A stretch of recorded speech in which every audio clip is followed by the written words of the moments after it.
Muy buenos días, soy Marcela Vélez y desde Londres comento con ustedes las noticias que deben saber para comenzar el día.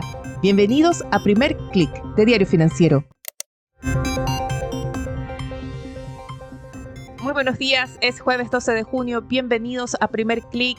Trump revive su amenaza arancelaria, el S&P 500 pierde los 6.000 puntos e Irán inyecta un nuevo factor de riesgo. Bienvenidos, tenemos un arranque de jornada bastante negativo en los índices bursátiles. Vemos a esta hora caídas bastante generalizadas. En Asia el índice regional perdió 0,62%, arrastrado sobre todo por caídas en el Hang Seng. En Europa, el Stoxx 600 pierde ya 0,8%. Las pérdidas han ido ampliándose con el paso de las horas desde la apertura y los futuros de Wall Street se alinean también para una apertura en rojo. El Nasdaq cae 0,63%. Vemos caídas también en el Dow Jones de 0,55% y el S&P 500 se apresta a iniciar la jornada por debajo de ese nivel de los 6.000 puntos. El índice de referencia estadounidense está a casi 2% de ese máximo que alcanzó en febrero pasado, ya saben, antes de que comenzara toda la incertidumbre, la política arancelaria de Donald Trump. Había muchas expectativas en el repunte. Este, por cierto, va a ser el tema de nuestro especial de mañana, así que no se lo pierdan. Pero mientras tanto, seguimos atentos la evolución del índice en la jornada de hoy. ¿Cuáles son los temas o los factores que están interviniendo en los mercados esta mañana?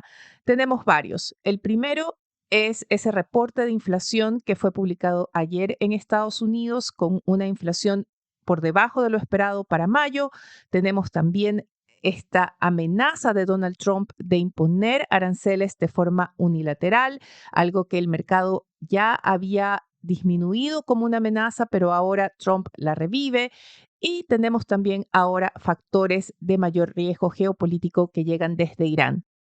Comencemos por la amenaza arancelaria. Estamos a menos de un mes de que se cumpla esa tregua de 90 días que dio la Casa Blanca para negociar acuerdos que permitan reducir esas tarifas que anunció el 2 de abril.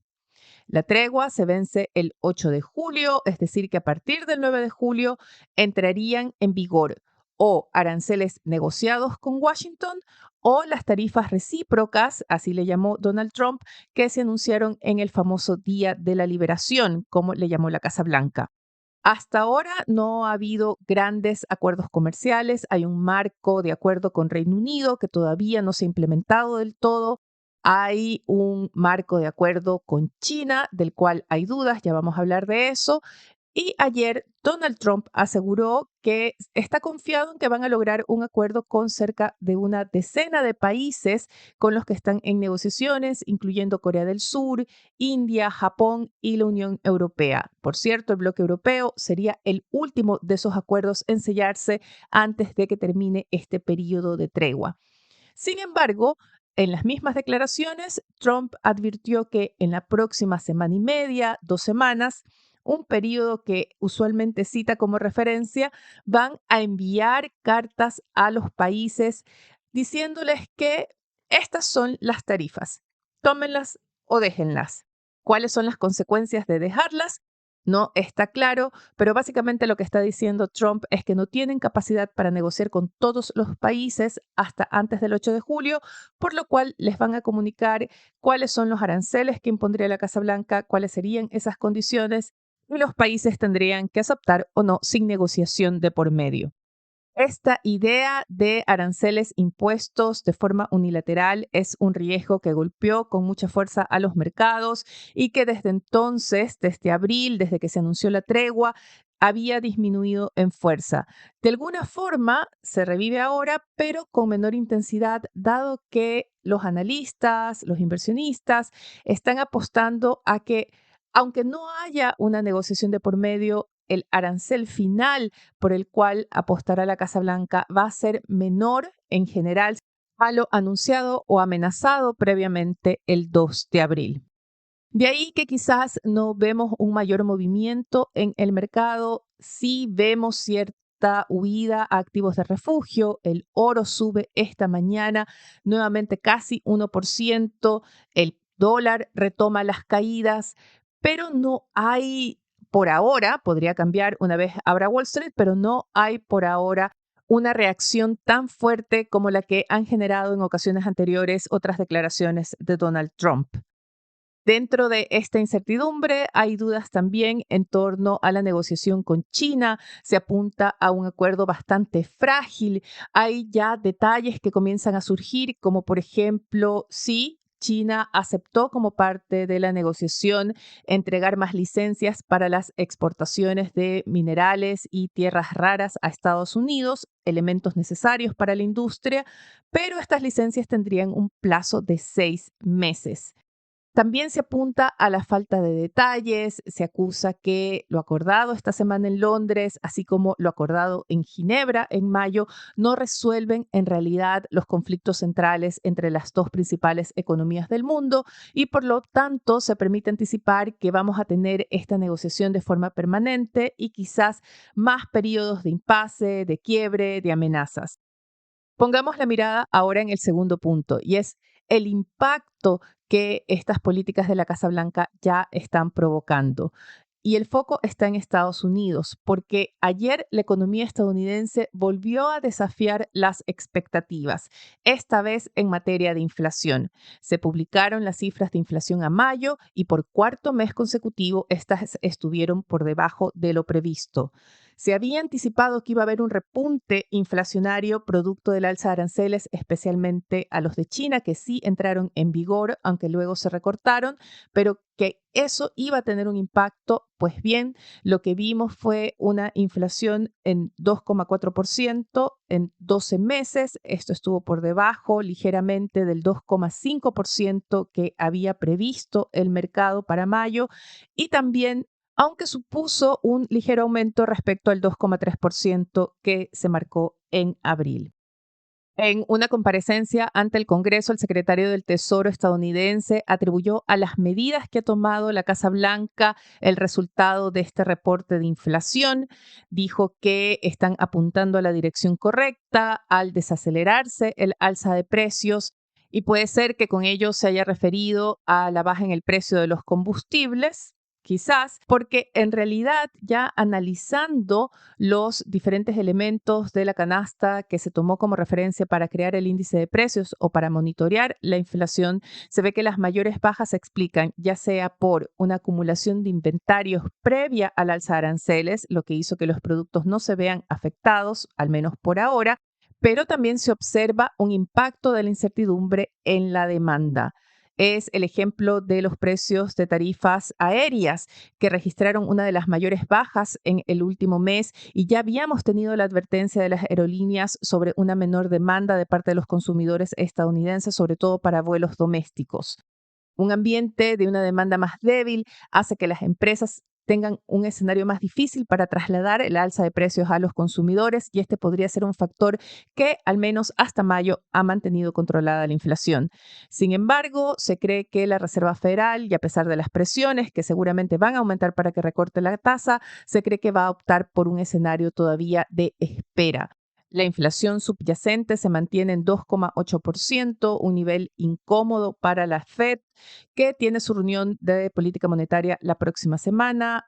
Las apuestas apuntan mayoritariamente a que se va a mantener sin cambios la tasa de interés. Se cree que los banqueros centrales van a esperar a ver las cifras de junio, de julio, para tomar una decisión, de ahí que el primer movimiento podría llegar recién en septiembre. Finalmente, hablemos de riesgo político, que es otro factor que está influyendo con fuerza esta mañana y que se reflejó sobre todo en el petróleo. El barril de crudo Brent llegó a los $70 después de subir más de 1%. Fue una reacción a lo que parece ser una mayor tensión entre Estados Unidos e Irán.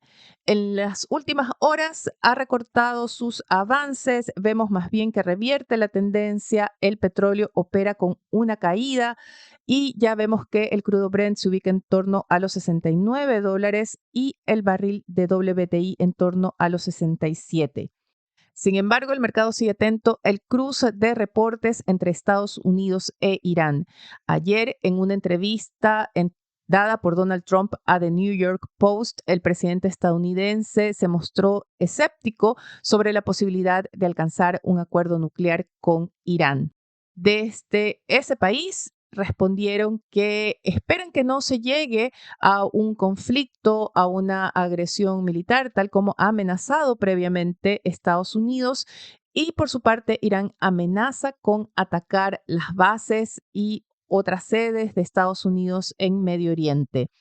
Washington, citando fuentes de inteligencia, ordenó la salida de parte de su personal diplomático desde Irak, y esta mañana también llegan reportes de que Irán lanza un nuevo programa de enriquecimiento nuclear de uranio. Hay una apuesta algo optimista en el mercado. Parece haber el convencimiento de que ambas partes quieren llegar a un acuerdo, ven la inconveniencia, el peligro de avanzar hacia un conflicto más abierto, así que por lo pronto la idea es que estos cruces de declaraciones se mantendrían en eso, en amenazas. Revisemos qué nos trae la agenda para hoy. En Estados Unidos tendremos más datos de precios. Esta vez el índice de precios al productor es un índice que importa mucho en el análisis que hace la Reserva Federal. También se publica el reporte semanal de solicitudes de subsidios por desempleo. La atención del mercado va a estar, sin embargo, en la colocación de deuda a 30 años que va a realizar el Tesoro estadounidense esta tarde. Es una operación en torno por los $22,000 millones, y ya en las últimas semanas, colocaciones de deuda soberana a largo plazo han registrado una demanda menor a la prevista. Así que la operación de esta tarde se verá como una prueba de la confianza del mercado en el Tesoro estadounidense. Tendremos también cifras y decisiones importantes en la región. Argentina publica su tasa de inflación a mayo. Los analistas esperan ver una tasa anual en torno a 40%, que sería la menor desde febrero de 2021. Previamente, Brasil reporta sus ventas de retail correspondientes a abril. En Chile, el Banco Central publica la encuesta de operadores financieros, y en Perú se espera que el Banco Central de ese país mantenga la tasa de referencia en 4,5%. En la región es Colombia la que sigue capturando los titulares. Ayer el gobierno de Gustavo Petro firmó un decreto para convocar a una consulta popular. Se realizaría el 7 de agosto. Legisladores acusan la ilegalidad de esta consulta, que debe ser primero aprobada por el Senado y que ya un intento previo había sido rechazado por esta Cámara del Congreso. Sin embargo, Petro sigue adelante, busca con la consulta popular imponer su reforma laboral y también incluye preguntas para reformar el sistema de salud, acusando que sus reformas buscan ser hundidas en el Senado. Antes de despedirme, quiero comentar con ustedes algunos titulares de la portada de Diario Financiero. El principal apunta al retraso de los proyectos hospitalarios concesionados. Se dice que el 80% de ellos sufren retrasos, lo que posterga el ingreso de más de 3.700 camas al sistema de salud.